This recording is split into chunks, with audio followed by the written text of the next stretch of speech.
Alors, bonjour tout le monde, bienvenue, nous sommes en direct de la Chaise Bleue, le podcast qui est présentement au Salon industriel de Terrebonne en ce 18 décembre. J'ai l'opportunité d'avoir avec moi Alexandra. Bonjour Alexandra, comment vas-tu? Bonjour Nicolas, ça va bien et toi? T'es déjà en décembre? En octobre, j'ai trop hâte à Noël. J'ai hâte à Noël. T'es déjà rendu là, c'est magnifique. Oui, j'adore ça. Mais c'est le feu en arrière, c'est le décor chalet qui t'a emmené là. Je pense que c'est ça, j'ai hâte d'être T'es au chalet prêt à à l'hiver. Noël, puis Bravo. je suis prête, j'adore ça, j'adore l'hiver, fait que ça fit parfaitement avec toi. Alexandra, première question, qui es-tu? Qui est ton entreprise et qu'est-ce que tu recherches au salon aujourd'hui? Mon Dieu, qui je suis? Ouais. Une question complexe, il en est Alexandra, une. oui, toi, Alexandra. la personne Alexandra, là, je veux te connaître. La personne Alexandra a un titre un peu long, professionnel, mais chaque mot a été choisi. Donc, je suis consultante principale en efficience organisationnelle. Ça me parle. Ben- C'est tellement clair pour moi, Mais là. c'est que ça dit exactement ce que c'est. Maintenant, qu'est-ce que ça veut dire dans le concret? Puis, je me demandé qui j'étais, donc ça ouvre. Moi, à la base, je suis chef d'orchestre dans la vie. OK. Je suis pianiste et chef d'orchestre. Je me suis blessée en 2009. J'ai dû réapprendre à marcher. Je me suis complètement réorientée. Wow, OK. Je suis allée faire mon droit. Pendant que tu ne peux pas marcher, tu t'es dit, moi, tu sais, banc Why d'école, je not? m'assois, regarde. Puis... Quand j'ai réappris à marcher, OK. je suis allée faire mon droit. Je me suis spécialisée en droit constitutionnel canadien, puis en droit de la personne. J'ai fait ça pendant quelques années sur le terrain. J'ai été gestionnaire d'organismes en droit de la personne, communautaire. J'ai fait du terrain à Montréal, tout. Et l'appel de la culture a été très fort. OK. Finalement, je suis allée faire management à HEC. OK. Et là, j'ai décidé que je Programme prenais... MBA, j'imagine? Non, management. Maîtrise en management. OK. Ça, c'est comme l'espèce de point milieu entre la maîtrise qui est vraiment recherche Oui. et le MBA. Donc, OK. en maîtrise management, on fait à la fois du terrain, donc des exercices pratiques, des études de cas. C'est du pragmatique C'est du pareil, pragmatique là. pareil, mais il y a Ça, c'est génial. Mais il y a quand même un dossier de recherche à la fin, un projet de recherche OK. qui est possible de le faire. Parce que c'est une maîtrise. Il y a Parce quand que même. c'est une maîtrise. Il faut que tu contribues puis, là, à puis- l'avancée. Puis il y a un volet recherche à ce diplôme-là. Je me spécialise en gouvernance. OK. Puis là, tout le monde se dit « Ah oui, la gouvernance. Qu'est-ce que c'est de la gouvernance pour vrai? » C'est toujours ça la vraie question. Gouvernance, c'est les rôles et responsabilités des conseils d'administration, des conventions d'actionnaires, s'il y a des actionnaires. Donc, c'est un OBNL, c'est une société par action, c'est un peu ça. Et les dirigeants. C'est pas mal Puis les ça. interactions entre tous ces gens-là, les impacts que ça peut avoir en entreprise.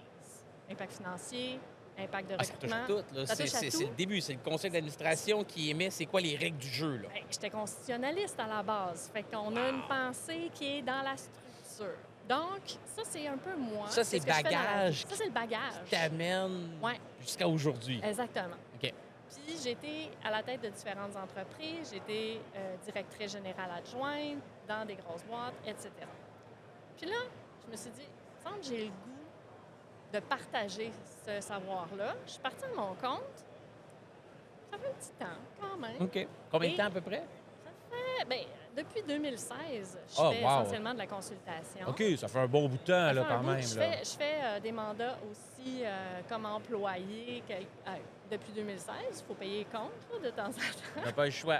Ça revient. Et en mai 2023, 2, 3, OK, là. qui vient juste de passer, OK. j'ai joint l'entreprise ASM Consultant. Excellent. ASM, c'est pour Anne-Sophie Michel, qui est la présidente. Anne-Sophie, c'est quelqu'un qui va venir te parler tantôt, fait que j'en OK. dirai pas trop. C'est bon. Je la laisse se Je présenter vais après. la laisser là. se présenter Excellent. parce qu'elle a un parcours, elle aussi, atypique et ô combien intéressant. C'est les meilleurs parcours, je te l'ai dit tantôt quand on s'est C'est ça, parlé. on aime Les ça. atypiques, On là, adore c'est... ça. Et Anne-Sophie et moi, on se complète vraiment bien avec une autre collègue consultante. Fait que vous êtes 3 dans la boîte. On est 3 consultantes dans la boîte. Puis vous créez quoi comme valeur chez vos clients? Essentiellement, les valeurs qu'on crée, c'est d'une question d'efficience, Oui. simplicité, concret. Ça, c'est les 3 objectifs qui sont visés par ASM par des services qui sont axés sur la gestion humaine du changement. Génial. Donc, prémisse de base, tout changement, peu importe ce qu'il est, peu importe son niveau en entreprise, a un impact sur un humain. Comment on gère ce changement-là? Comment on le planifie, premièrement? Comment est-ce qu'on travaille les orientations stratégiques? en fonction d'être capable d'absorber ce changement-là ou Oui. de viser ce changement-là? Comment on crée un plan d'action pour mettre en œuvre ce changement-là? Et ensuite, sur le terrain, Comment qu'on l'exécute, Comment on c'est l'exécute. là que ça Et- se passe, c'est là le plus important, et là, c'est comment clair. on fait une transition harmonieuse pour la continuité? Parce que c'est beau d'implanter un changement, mais ça va être quoi demain? Puis ça va être quoi la pérennité de ce changement-là? Hein? Si c'est fait de croche, le naturel, il revient souvent au galop. Hein? Moi, j'ai remarqué ça dans Complètement. certaines business, des mandats qui ont été faits. On repasse, puis ils nous disent, on a fait tel mandat il y a 2 ans, puis on est revenu où est-ce qu'on était parce que on n'a pas eu de fun, on n'a pas eu de plaisir, puis les gens ne voulaient pas embarquer, fait qu'on est retourné à nos bonnes vieilles habitudes. C'est exactement ça.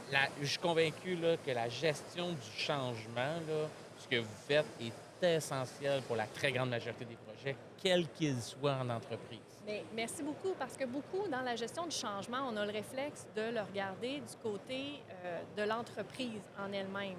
C'est-à-dire, comment est-ce qu'on va changer des politiques? Comment est-ce qu'on va mettre des Ce nouvelles n'est pas la manières perspective de à travailler avoir. en place? C'est pas ça. Mais l'humain là, qui a besoin, sur une chaîne de montage, là, si on met une nouvelle technologie où on vient implanter l'intelligence artificielle, la personne qui se retrouve à devoir utiliser cette technologie-là, cette nouvelle technologie, la personne qui se retrouve licenciée en raison de l'implantation de cette nouvelle technologie, ce sont des questions de chaque instant pour les PME, du côté industriel. Ce qui m'amène, là, tu vois tout de suite la boucle que je suis en train de faire pour répondre à Je toutes sens ces qu'on questions revient.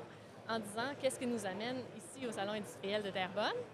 Bien, c'est justement pour dire aux entreprises, pour offrir les services aux entreprises, puis dire, bien, Hey, vous êtes avez pas des tout changements à seul. gérer, là. C'est ça. Un, vous avez des changements à gérer, mais deux, vous n'êtes pas tout seul Tout le monde en a. avec ce changement-là.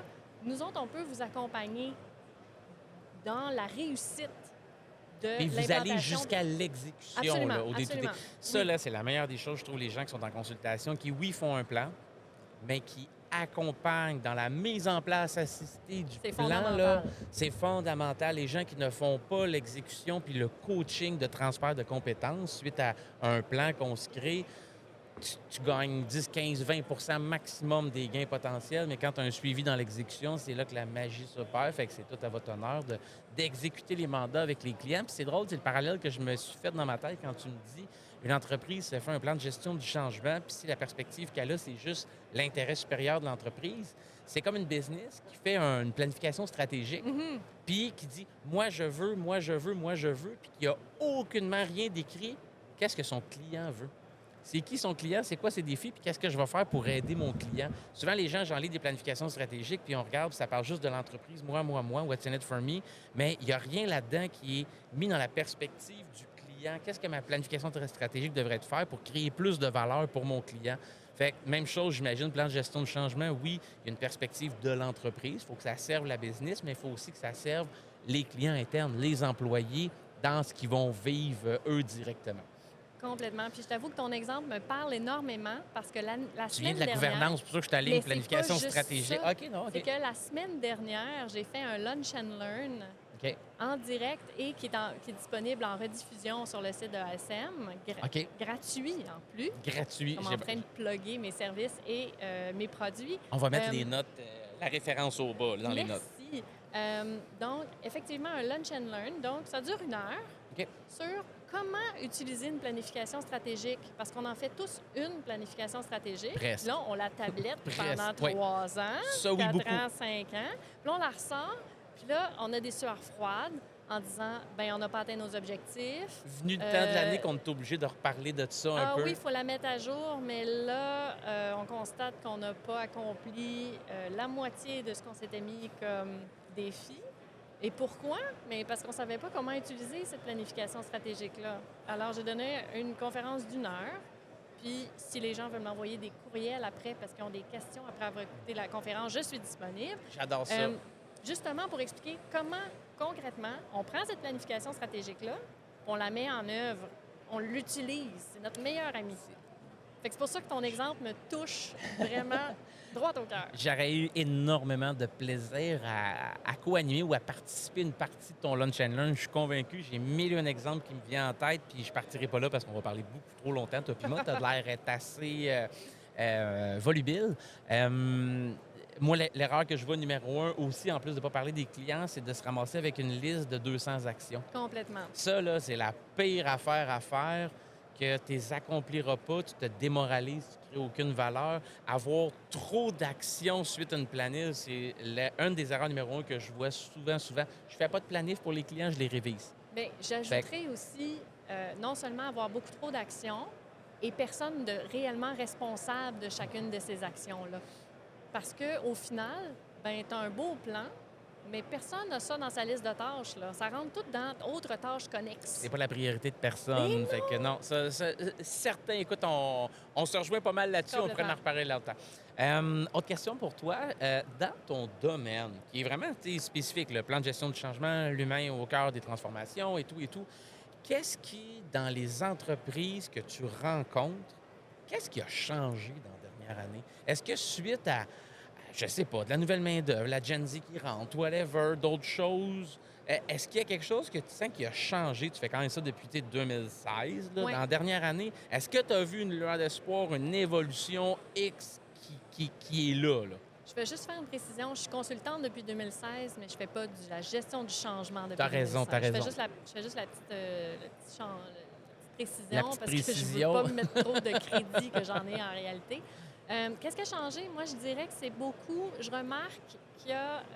J'ai de la demande, je fais beaucoup d'accompagnement d'entreprises parce qu'il y a un clash générationnel actuellement qui est en OK. train de se passer entre, par exemple, les baby boomers qui s'en vont à la retraite ou qui sont encore propriétaires des entreprises Puis qui veulent partir.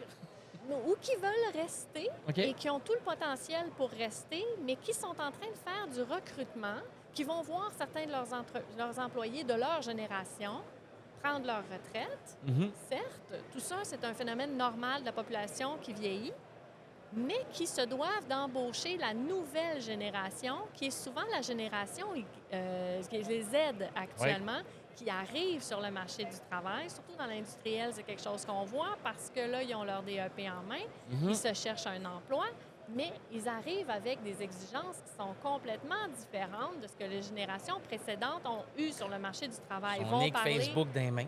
Ils sont nés avec un iPad. Vont parler de qualité de vie. Donc, Impact social que l'entreprise va avoir sur l'humanité, c'est quoi? exactement. C'est quoi ta Êtes-vous mission, impliqué toi? en développement durable? Exact. Oui. Ce sont des questions qu'ils ont.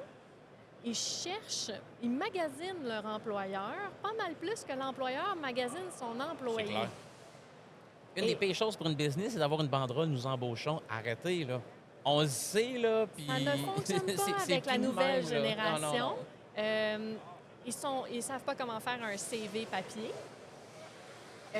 Donc, je fais beaucoup d'accompagnement justement pour voir comment est-ce que l'entreprise peut, premièrement, intégrer ses nouveaux employés, s'adapter, avoir une culture d'entreprise qui fonctionne avec ses nouveaux employés, OK. mais également comprendre que l'entreprise puisse comprendre quelles sont les attentes de cette nouvelle génération d'employés.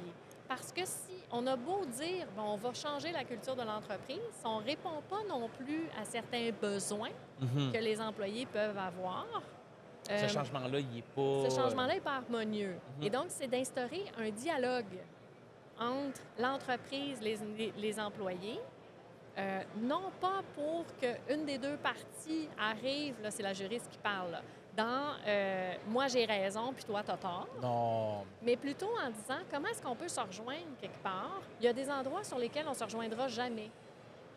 Puis comment est-ce qu'on peut J'entends vraiment la juriste là-dessus. Là. néanmoins vivre ensemble là-dedans et que ce soit pour le profit de l'entreprise. Qu'on le veuille ou non, il y a un projet commun Mhm. qui est une rentabilité du côté des employeurs, Puis de la pérennité. de la pérennité pour un employé. C'est sûr.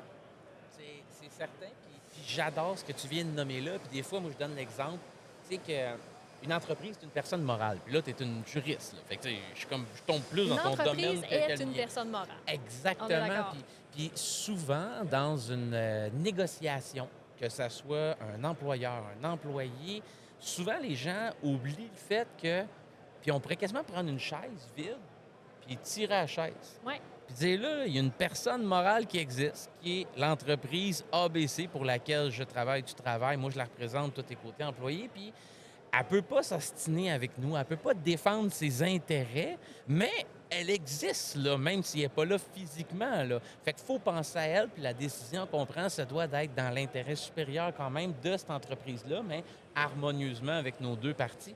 Des fois, c'est quoi que je fais, moi, ramener la chaise vide, puis dire, elle existe, la personne.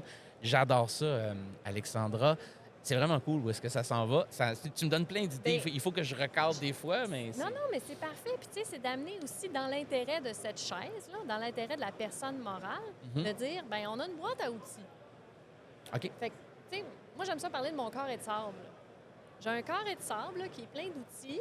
Puis, pour son intérêt, on peut utiliser tel outil. Mais peut-être que dans l'intérêt, tu sais, on vient de vivre la COVID. Ouais. La COVID a eu quoi comme impact pour les entreprises? On va juste nommer des petites choses. Il y a eu, on est en train de tous vivre un taux d'inflation. On a eu la hausse des coûts des matériaux. Là, ça s'est un peu stabilisé. Puis Ça, c'est quand ils étaient disponibles, les c'était matériaux. ça Là. aussi. Là, ça commence à se stabiliser. Eh oui. Et dans la disponibilité et dans le coût, OK, on est content. Banque de développement du Canada, lors d'une conférence hier, disait, l'économiste en chef disait, les taux d'inflation devraient commencer, À l'économie stabiliser, ralentit, ça devrait stabiliser Ouais. et ça devrait baisser d'ici la mi-2024 pour revenir à ce qu'on connaissait plus en 2019. Là, on crie tous « Hourra !» Mais en même temps, la chaise, faut être capable de la nourrir pendant ce temps-là, la Faut- chaise étant la personne morale. Ça, c'est Puis sa peut-être que pérennité à les elle là, qui outils est tough. qu'on Là. a actuellement, où est-ce que là, on met ensemble un taux d'inflation plus élevé, où on met ensemble des nouvelles générations qui arrivent en entreprise, où est-ce qu'on met ensemble toutes ces composantes qui sont assez complexes, de dire, l'outil, on ne l'a pas actuellement. Fait que moi, je suis très douée, par exemple, prendre mon élan, sauter en dehors de mon carré de sable, puis créer un nouvel outil, puis dire, ramener ça dans mon carré de sable, puis dire, hey, on vient de créer quelque chose en plus Ça, c'est génial. pour le profit de la personne morale. Puis je suis convaincu que cette capacité-là que tu as développée vient de ton parcours qui est hétéroclite, qui vient de Complètement. mille et un différents domaines. Puis souvent, pour la gestion du changement, c'est les plus beaux profils quand tu as touché à plein de différentes choses. J'adore ça. Autre question pour toi. Qu'est-ce qui, chez tes clients, à l'instar de ce qui a changé, qu'est-ce qui n'a pas encore changé? Est-ce qu'il existe encore un vieux paradigme plate que tu dis ça n'a aucun bon sens, que ça fonctionne encore de la sorte? On est spécialisé en gestion du changement.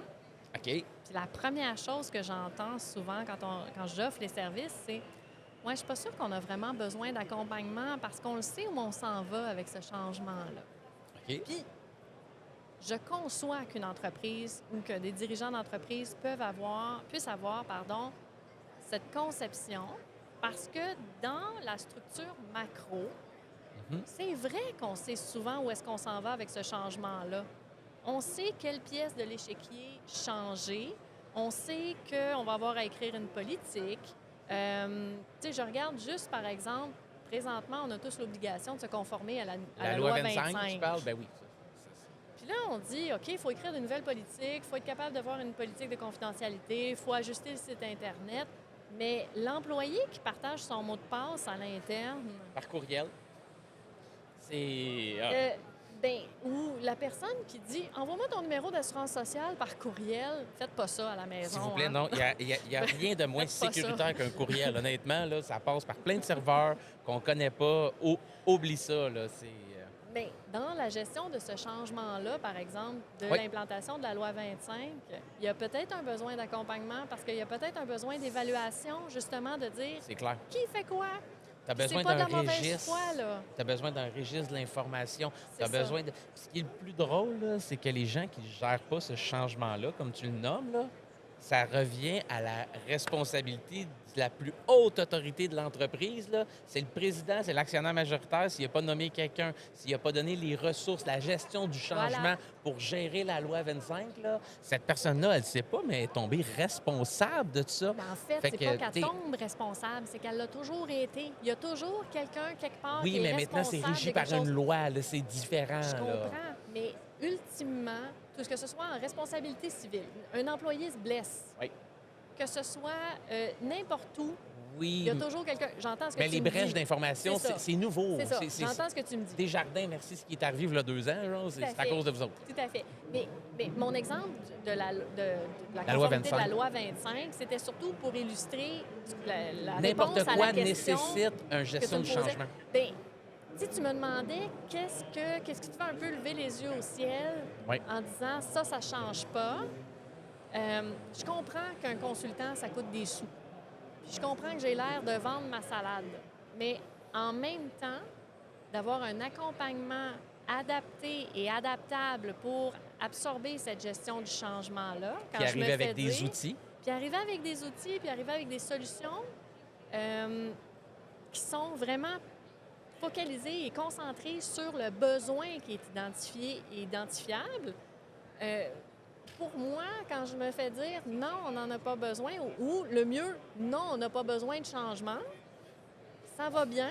Bien, peut-être que ça va bien maintenant, mais la COVID nous a fait comprendre qu'aller bien, c'est temporaire, puis assez précaire. Mhm. Ah, Donc, oui, ce serait ce que je nommerais en disant ça change, mais ça évolue, mais pas partout, pas là, pas partout, également au même puis endroit. pas à la même vitesse. J'adore ta réponse. Je vis des choses similaires. Question pour toi, Alexandra. Au courant de la dernière année, quel conférencier, livre, auteur, cours ou peu importe t'a le plus inspiré? De quoi tu t'es le plus alimenté au courant de la dernière année qu'on pourrait être curieux puis aller voir? Moi, je suis une boulimique. OK. Une boulimique de lecture, de podcasts, de plein d'affaires. Fait que ta question m'amène dans Ça m'en prend plein un, là. d'endroits. Ça en prend un. Je dirais, j'ai lu le livre Values de Mark Carney, qui est un essai. Mark Carney, c'est l'ancien gouverneur de la Banque du Canada et de la Oui. Banque d'Angleterre, qui est maintenant, là, je ne veux pas dire de folie, mais si je me souviens bien aussi, il est consultant pour Nations Unies du côté environnemental. OK. Donc, il a écrit cet essai en 2021, si mon souvenir est bon, de mémoire en mars. Après un an de COVID, mettons, à peu près. Exactement, Ouais. qui est un essai qui s'appelle Values, qui n'a pas été traduit encore, donc qui se trouve en anglais, et duquel il part, donc raconte l'histoire un peu d'un point de vue vraiment historique. Comment est-ce qu'on est parti, lui est économiste, donc OK. comment est-ce qu'on est parti d'une économie où on était plus dans le troc pour en venir à une économie où c'était donc des marchés, donc Oui. le marché carrément, où on va acheter nos trucs, Oh, et oui. une économie de marché, où Qui est-ce que est là, on une était révolution totale, donc complètement, ailleurs. où on était à la bourse. Là. Et ensuite, se prononce aussi sur l'impact sur les changements climatiques, parle également de la COVID. Donc, se questionne beaucoup sur l'impact de l'économie en sens social. Moi, ça m'a beaucoup marqué, ça m'a amené à réfléchir autrement. Mhm. Ça m'a amené à concevoir vraiment aussi comment est-ce que l'entreprise peut être responsable comme acteur social et comment, comme individu également, on peut avoir une responsabilité, tout un chacun, comme personne. Donc, comme personne individuelle Ben oui. et la personne morale, Morale, pour qui reprendre existe. l'image, qui est la chaise, qui n'est pas là. C'est la chaise bleue, Voilà. justement, là, et voilà, qui est assise dessus. Eh bien, écoute, j'adore ça, puis tu piques solidement ma curiosité, parce que oui, l'économie, c'est sûr, est un des baromètres de la vie de tous. Oui. Tu sais, ça génère le contexte dans lequel on vit, les entreprises, les humains et tout. Puis d'avoir un homme d'expérience comme ça. Moi, je me rappelle, c'était économiste en chef, je pense, d'où il travaillait sur les politiques monétaires au gouvernement du Canada. Il me semble Mark Carney, ce nom-là me ring some bells, mais je ne me rappelle pas exactement. C'était le gouverneur de la Banque du Canada. OK, en fait. c'est ça, c'était le gouverneur de la C'est Banque ça, du Canada. Ça a OK. été le gouverneur de la Banque du Canada et de la Banque d'Angleterre. OK, Tout bon, à fait. ben, génial. Ben écoute, je vais être curieux puis aller lire ça. Certainement, je le prends en note. Merci. Puis, dernière question pour toi, Alexandra. Si tu avais un défi à lancer à une personne autre que ta partner à venir, qui aimerais-tu voir sur la chaise bleue? Je suis pas sûre que je comprends ta question. Hein, ma question, OK. On vient de discuter ensemble. Oui. Qui aimerais-tu entendre avoir cette discussion-là à l'heure actuelle? Mais pas ma partner qui va Pas venir ta tantôt. partner. Là. Non, c'est ça, j'étais comme fait une passe là, sur le côté pour te dire j'ai inventé un règlement rien que pour Ouais. toi. Tu n'as pas le droit J'ai à pas ta le droit de nommer partner. ma partner. Ouais, qui Mais en fait, d'autre? c'est pas ma partner, c'est ma boss en Eh ben, plus. ta boss, ta collègue, ta boss, excuse, c'est moi qui ai inventé ça comme ça. Mais mis à part cette personne avec qui tu Oui. travailles, Anne-Sophie. Anne-Sophie, merci. Ouais.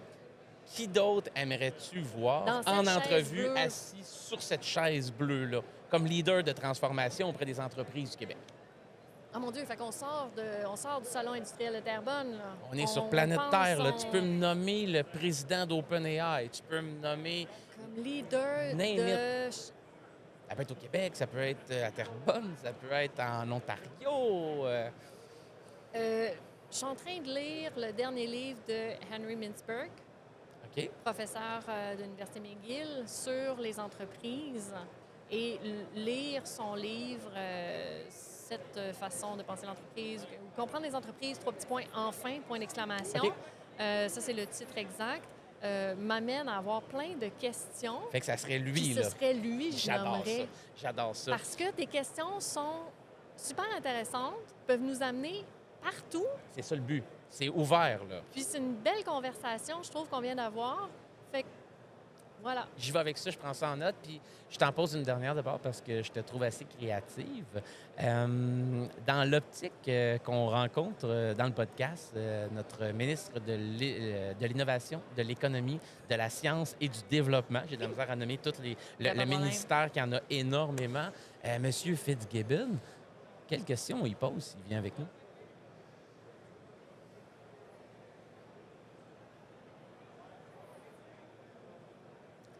Mon Dieu. Puis là, je ne veux pas passer des heures à juste réfléchir dans le silence. Spontané, là. Boum.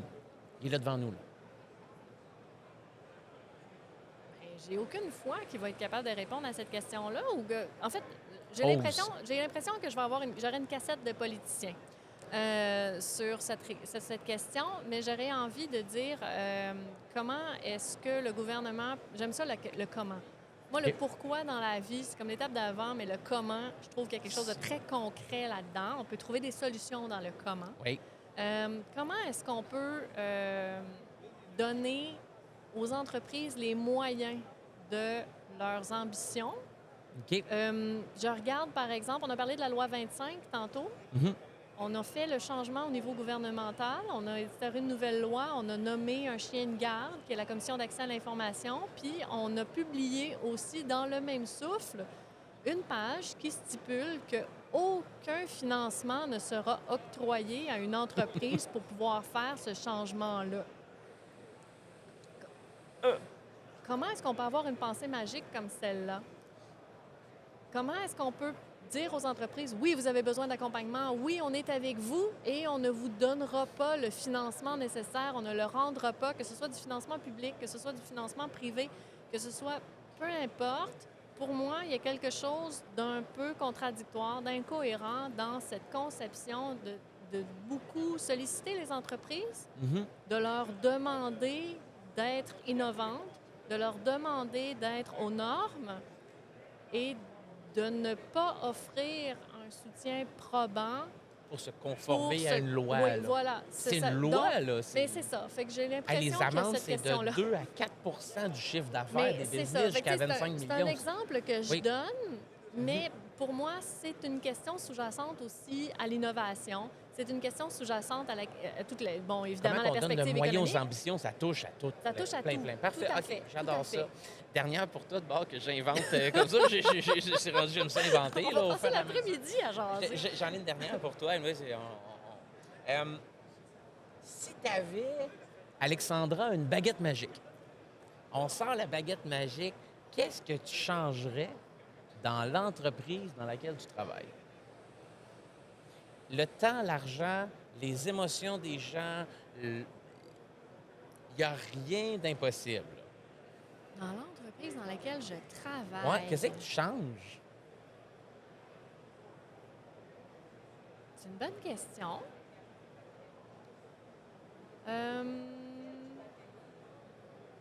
Peut-être que le temps qu'on se donne en équipe. J'explique. OK. On est basé dans 3 villes. Montréal, Sherbrooke, Québec. Je suis à Sherbrooke. OK. La présidente est à Québec avec notre adjointe. OK. Et une autre consultante est à Montréal. On se voit une fois par mois, Physiquement? physiquement. OK. C'est super chouette. On s'entend vraiment bien. On fait une réunion d'équipe par semaine en virtuel. Mais cette journée-là qu'on se voit en personne par mois, et mon Dieu, qu'elle est remplie. Mais est-ce qu'on a le temps de se voir davantage avec la question de la distance, les clients, le ci, le ça? Parce que mes clients sont un peu partout sur le territoire, eux aussi. Donc, je prends ma voiture, je me rends chez mon client, Ah oui. puis ça me fait plaisir. C'est pas ça la question. Si j'avais une baguette magique, je nous rajouterais une journée par mois. Je ferais des mois de 31 ou 32 jours. Une 32e journée, j'adore ça. C'est 32e parfait. journée, carrément. Je prendrais un mois de 30 jours, j'en ferais 31. Je prendrais Oui. un mois de 31 jours, j'en ferais 32. Parce que cette journée-là, je proposerais une deuxième journée en personne pour pouvoir... À nous, entre nous, à nous, entre nous, pour la réflexion, l'entreprise, pour là. réfléchir ensemble, On etc. parle stratégie, parce on qu'on parle ne fait pas ambition, le on parle même rêve. travail de cette façon-là en personne et en virtuel. Je rajouterais une journée dans chaque mois. J'adore ça. Ben écoute, si je trouve la baguette magique, je te la prête. Puis on se fera un plan de gestion du changement pour que ça puisse arriver. Ça serait magnifique. Écoute, Alexandra, merci beaucoup pour ton temps. C'était vraiment apprécié, vraiment cool la discussion. Puis on poursuit ça après, c'est certain. Merci à toi, Nicolas.